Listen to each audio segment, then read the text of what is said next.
Hey folks, welcome back to the channel, and today we have our SNAA God's Guardian Gawain, and it looks really great. Let's take a look at the inner frame of this model. The body's inner frame is very reminiscent to an RG. That's why it's called Beyond Exquisite. I think this is SNAA's take on the RG. It has a very similar frame to that of an MG as well. If you take a look at the waist unit, now the arm unit looks really good. The frame of this thing is really articulated, and same goes with the legs. The legs have these sections where you can also put some clear parts later on, which we will see. So let's go ahead and take a look at the head unit with the plating. So there are no V fins on this one. Instead, that they have these little yellow protrusion like horns, and the plastic on this thing is really good, but it's very sharp. Now the body unit looks really fantastic. I like the body unit. It reminds me of the Proto Wing Zero. Has a little bit of ab crunch right there. Very nice vent around the chest area. And let's take a look at the arm unit. Now the arm unit has some really good articulation, but when you try to move it around, things starts to fall off. So I'm thinking about the design is really nice, but I think the engineering wasn't really thought about. Some pretty normal articulation for arms for 144 kits. The waist unit has some movement with the front skirts, and I like that the back skirt is actually movable. So that's a pretty cool thing right there. Now let's take a look at the leg unit. The leg unit is one of my favorites. There are a lot of different details on this, especially the yellow accents and that clear green piece that you see down the calf area. It has some great articulation and great movement, especially down the ankle points. And let's take a look at the backpack. The backpack looks really similar to a mix of a Sinanju, Calibarn, aerial backpack. Has some very sharp plastic as well, so I'm not really that fond of it. And now we have the shield. The shield has a weird design. It's really not one of my favorites, and I'm really weirded out with that clear part that's down the back right there. I don't know what the purpose of that is. Now the rifle, or this weapon right here, is a weird thing. It's a mix between a rifle and a longsword, and you can detach a small section that turns into a short blade. And I really hate that you can't pull out the handle. It doesn't have that little nub. The short blade looks okay. It's one of my favorites, but as you remove that and try to reconnect it, you have to make sure that you have the right configuration, or you're not going to be able to do that. Let's connect the head to the body unit. It locks in place. It has a good ball joint connection. Doesn't really have any issues. Now connecting the arms to the body, you'll notice that there are very teeny tiny pegs that would do that, and sometimes these pieces fall off down the bicep area, so that's a little problem.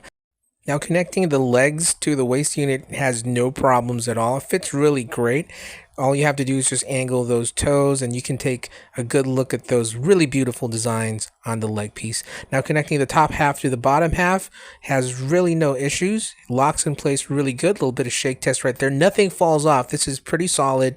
I like that the main unit is really solid. And when you connect the backpack to that, and it just have to angle it, snaps, and bada bing, you got a really nice looking mobile suit right there, or knight as you would call it. Now the articulation on this is fantastic, has a great range. You could do a little splits right there. There is a little bit of hindrance when you try to move it all the way up the arms because of the shoulders. Again, it's about the engineering. The design on this thing looks really great, but there are some sections that, you want to question why it was designed that way, because when you try to engineer that, it kind of hinders the movement, especially when you try to do that ab crunch.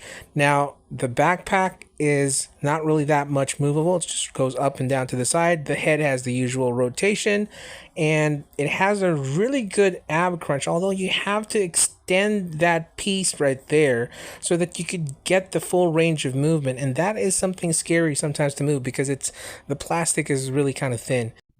Now the SNAA God's Guardian Gawain is looking really fantastic. Design wise, aesthetic wise, I don't really have any issues with this. I think it has its own identity. It doesn't copy itself from the Gundam. It has some similarities, but it has its own identity. It looks very beautiful, has a very charismatic appeal. I like the plastic quality that came with SNAA. It reminds me a lot of the old MC model. For those who have been collecting bootleg kits or third-party kits, you know that Model Comprehend has is really good plastic. Now the issue with this is that the weaponry is kind of heavy, as you see that it's trying to hold that weapon right there, and it kind of droops. It also doesn't have its own dedicated stand, so I'm using the XFS stand right here, but the XFS stand is not really fitting well with this. The pegs or the connection ports too, this is not designed for the God's Guardian Gawain. Now, aside from that, it has some pretty limited movements when it comes to using its weapons, and one thing I like about this is that the clear plastic is not cheap. The beautiful wings on this thing gives it a lot of appeal. Now, as appealing as it is, the plastic on that wing, or that wing of light, is very sharp. It's pointy, so it's a little bit dangerous, and it is something that's a little too much, I guess, for the kit, because the kit has this blockish design and all of a sudden you get like wings. So it kind of reminds me of the Victory Gundam having too much wing effect. And one thing that I really like about this is of course the assortment of hands. You can do a lot of different poses with those hands. And with that, let's talk about the things that I like about this kit. The God's Guardian Gawain is a wonderful third-party kit, awesome plastic quality. The great details is something to very much admire. The unique design as well is fantastic. It has that Gundam-esque, knightish design, and of course the articulation is just really awesome on this kit. As much as I like it, there are things that are really sucky about this kit as well. The engineering and the design flaws kind of hindered some of the movements and the articulation. Although it's really fully articulated, some parts may fall off when you try to move it around, especially around the bicep area. It is extremely sharp and it has limited playability. Overall, we're going to give this kit an 8 out of 10. And that's pretty much all the time that we have right now, folks. If you haven't subscribed to the channel, go ahead and hit that subscribe button. Click the like, hit the bell notification, and remember, thank you, thank you, thank you. Stay awesome. Till all are one. Peace out and rock and roll. Bye, everybody. Bye.